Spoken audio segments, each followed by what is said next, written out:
Yes, yes, yes!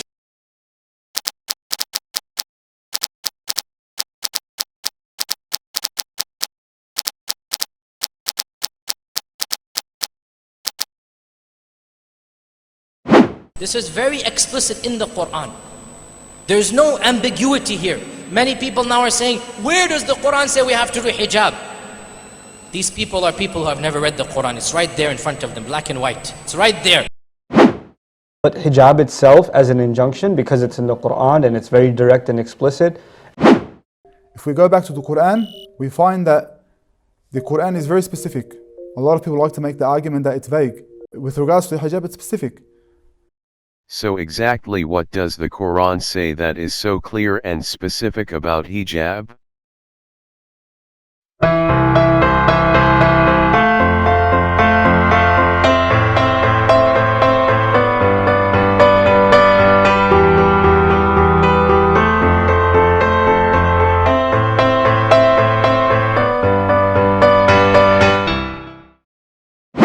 Say to the believing women to lower their gaze and guard their private parts and not expose their beauty, except what is normally apparent, and to cover their bosoms with their khimar.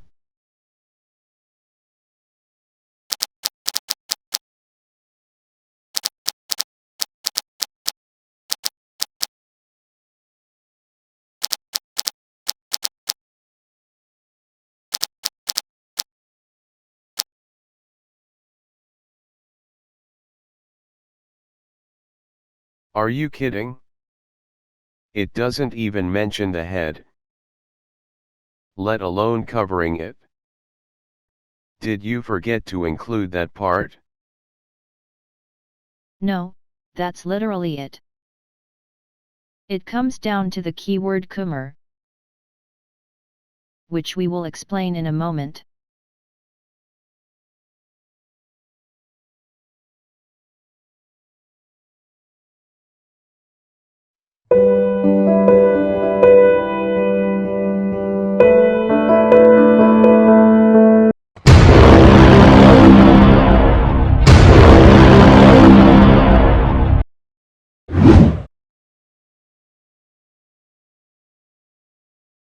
وَلْيَضْرِبْنَ بِخُمُرِهِنَّ عَلَى جُيُوبِهِنَّ. That's the verse.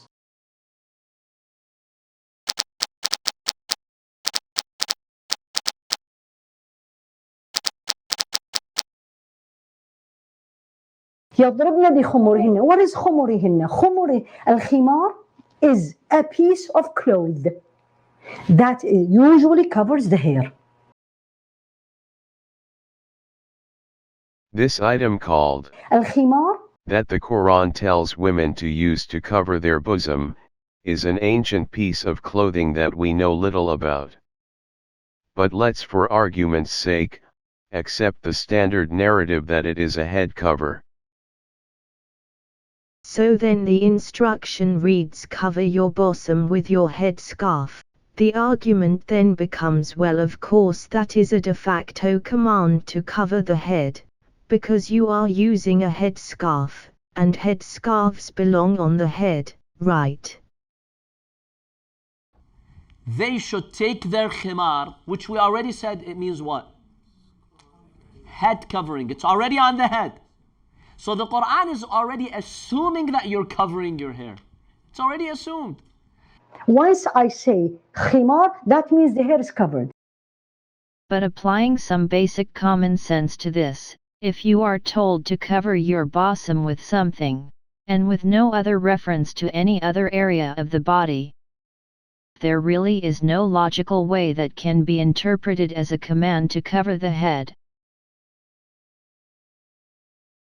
And this is irrespective of whether the tool you are told to use is normally worn on the head or not. That makes sense to me. By way of an analogy, imagine you are in the desert suffering from heat stroke, and someone tells you to cover your head with your t-shirt in order to protect your head from the sun. In that scenario, would you assume that, because the t-shirt is normally worn on the torso,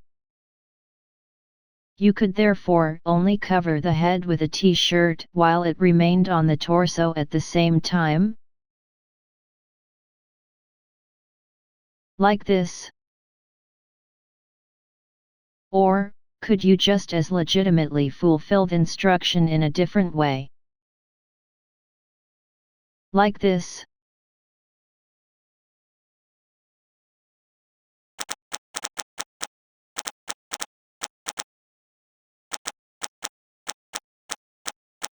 Very direct and explicit. No ambiguity.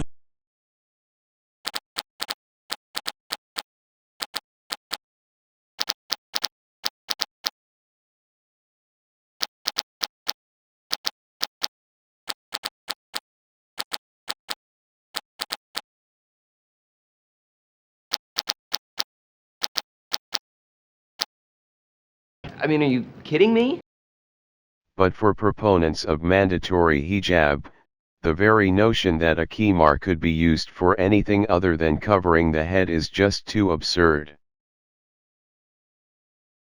And therefore the Quranic reference to it contains not just an assumption that it is already on the head, but also amazingly an actual de facto order to be wearing it. I dub this article of faith the assumed head covering doctrine. The khimar in and of itself is a head covering. It's like saying a hat. If I were to tell you, put on your hat, are you going to put your hat on your elbow? Do I need to specify to you, put your hat on your head? Or are you going to know that a hat covers your head? It covers your hair. By definition, intrinsically of what a hat is. And yet as far as we know, the khimar was just a regular plain piece of cloth, just like the modern-day hijab. And therefore, unlike a hat, really could be used to cover just about anything, including the bosom. Like this. And in fact we have evidence from Islamic texts themselves that this khimar was indeed used for things other than covering the head. In a hadith that has been graded authentic, one of the companions of the Prophet asked a woman for some bread to give to the Prophet. She then wrapped some bread in a khimar and gave it to the companion to carry in.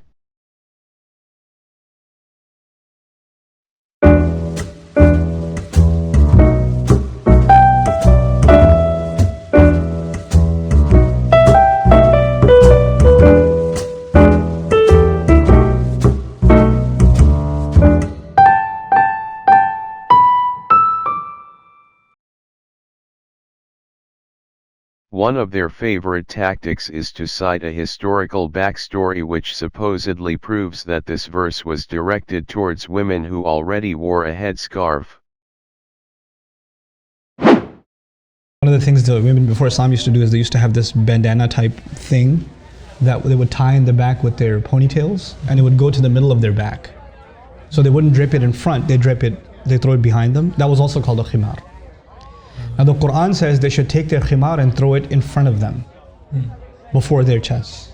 In other words, the only difference is keep the khimar, but just use it, the head cover is already included in the meaning, just use it to cover the front also. Initially the Arabs at that time, they would allow the tail of that scarf, that khimar, the head covering, to go onto their back, and they would leave their chest exposed. So the Quran says to take this khimar, this head covering, and also use it to cover the chest. So based upon this verse, we understand that the head must be covered and the chest must be covered. So they are saying this verse has a particular context. That it was directed at women who at that time wore the headscarf but in an inappropriate way. So the Quran tells these women, fix up the headscarf that you already have on, so that the ends of it cover your bosom. Okay, so if this verse really is only directed towards women who already wore the headscarf, but at the same time is an injunction that applies for all Muslim women. The only way it could make sense is if all the Muslim women at that time were actually wearing this headscarf to begin with. Because they are the only women that this verse is directed towards, right?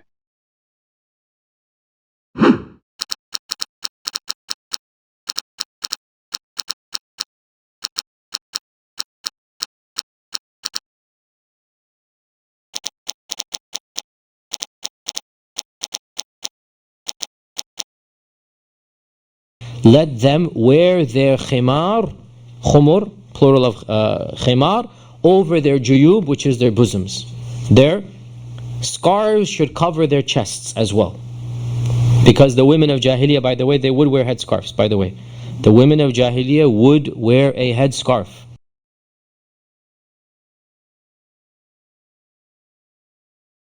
Every respectable, dignified lady would cover her hair. Just like in America 100 years ago. Impossible for a dignified lady. Only the peasants and the rural people without money, without education, they would be without. And the same in Arabia. Every single lady of respect and of middle class would wear a headscarf. Just like in America 100 years ago. Impossible for a dignified lady. Only the peasants and the rural people without money, without education, they would be without. And the same in Arabia. Every single lady of respect and of middle class. This guy is hilarious. He reminds me of Monty Python. Alright, but apart from the sanitation, the medicine, education, wine, public order, irrigation, roads, a fresh water system and public health, what have the Romans ever done for us? The women of Jahiliyyah would wear a headscarf. Alright, but apart from rural people, the peasants, people without money, the women without education, the women without middle class, every single lady would wear a headscarf.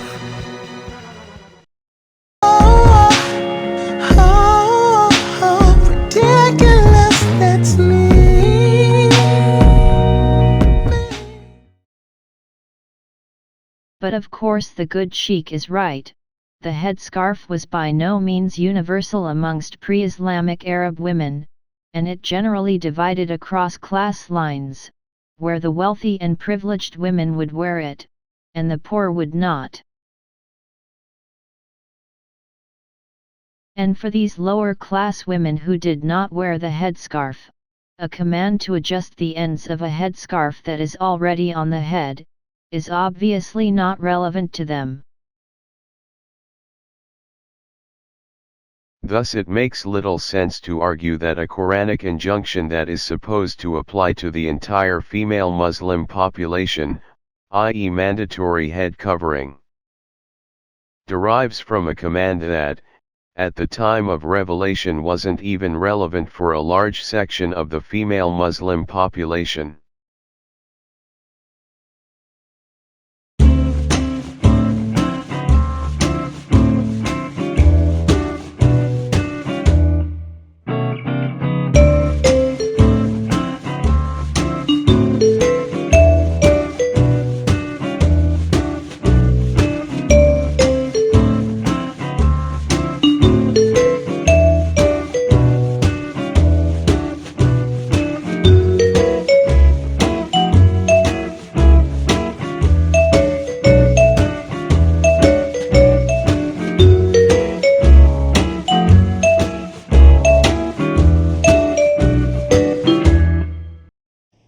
Logical. Despite the obsession by many Muslims on one specific word, khimar, and basing their entire case for mandatory hijab on that one word, there is actually a good case for disregarding the word entirely. What? Oh yes. And this is not just me saying. Here's renowned U.S. Muslim scholar Hamza Yusuf.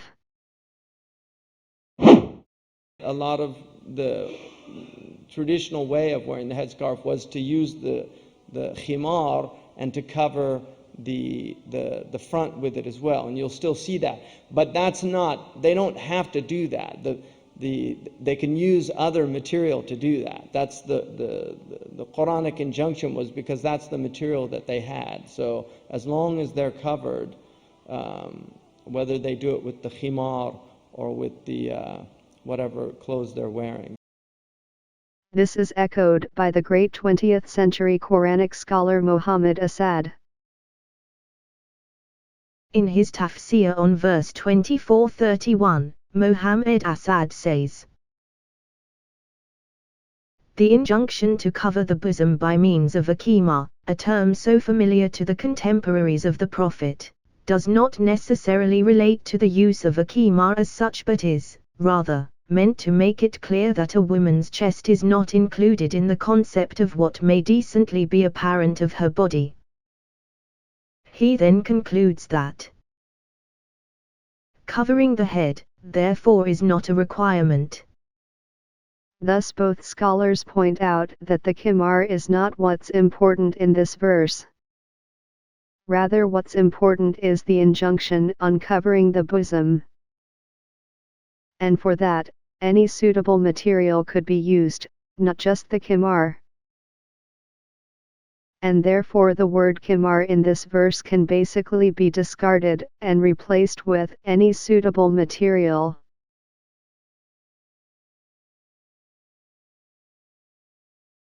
There is in fact a precedent in the Quran for referencing a particular tool to carry out a command, which doesn't necessarily have to be used specifically, in order to fulfill the command. What is it? In verse 860, Muslims are instructed to prepare for war, and to literally use horses to terrify the enemy. And yes, the actual Arabic word for horses is used. And of course, no one ever claims that Muslims can only ever go to war using war horses. And similarly, there should be no reason why only a khimar should be used for covering the bosom. If other tools can achieve the same purpose just as well, for example, a shirt.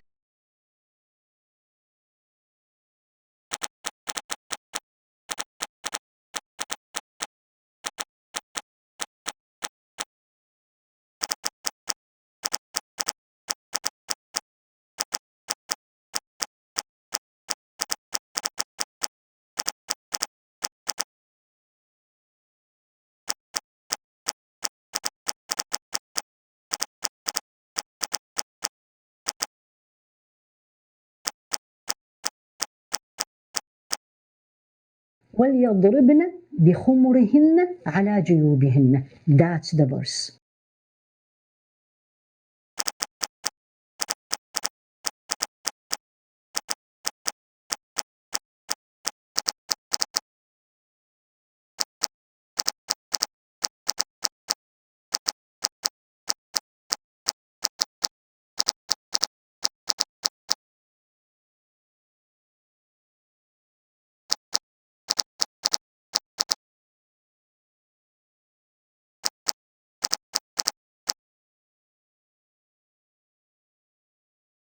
In this popular translation of verse 2431, the phrase "a portion of" is sneakily inserted in parenthesis before their head covers. I am very, very sneaky, sir. Presumably because you could only use a portion of the headscarf to cover the bosom if it's already on the head. Did you see what I did there?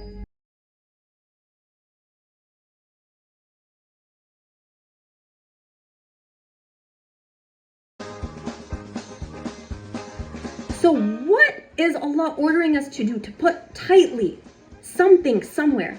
بِخُمُرِهِنْ, a part. That B, a part of خُمُرِهِنْ.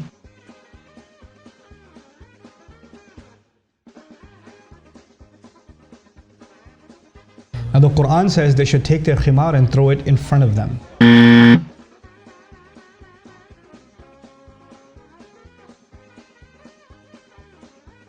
Right, and it should be like a certain length. That's the meaning.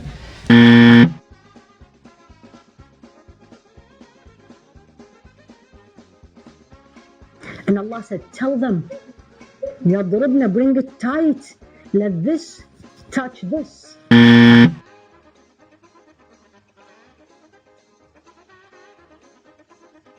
So Allah is saying, even if you wear a headscarf, make sure you cover the front part of your body as well.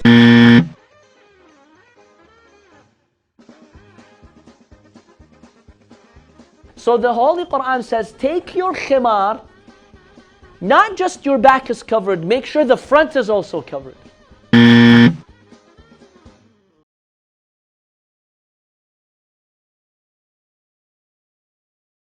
You are fake news.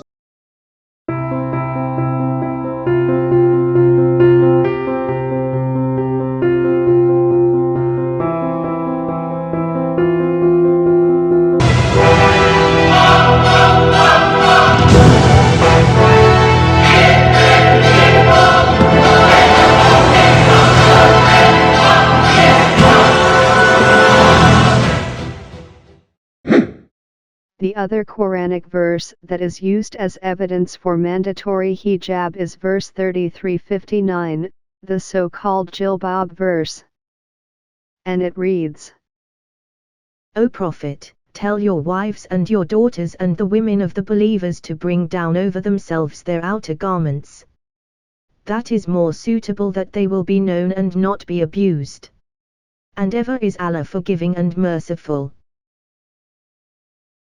Here the word translated as outer garments is something called a jilbab in plural form. This is another obsolete item of clothing that not even Islamic scholars can agree upon what it actually was, beyond the very generic definition of outer garments. But what is certain is that there is precisely zero evidence that this item was used to cover the head in any way. Nor is there any other reference in this verse, either directly or inferred, to anything related to covering the head or hair. So it begs the question, why is this verse used as evidence for mandatory hijab when it so obviously doesn't contain any? Presumably these proponents figure that 2 crap pieces of evidence is better than 1. Seemingly unaware that 2 times 0 is still 0. So there we have it, the entire Quranic basis for mandatory hijab. A total of 2 verses, neither of which say anything at all about covering the head or hair, and which both require the most insane mental gymnastics to make them anything remotely resemble an injunction on covering the head, but which amazingly prompts mandatory hijab proponents to say with a straight face, This is very explicit in the Quran. There's no ambiguity here. But hijab itself as an injunction, because it's in the Quran and it's very direct and explicit. If we go back to the Quran, we find that the Quran is very specific. A lot of people like to make the argument that it's vague. With regards to hijab, it's specific. Thanks for watching. Feel free to comment and like and subscribe.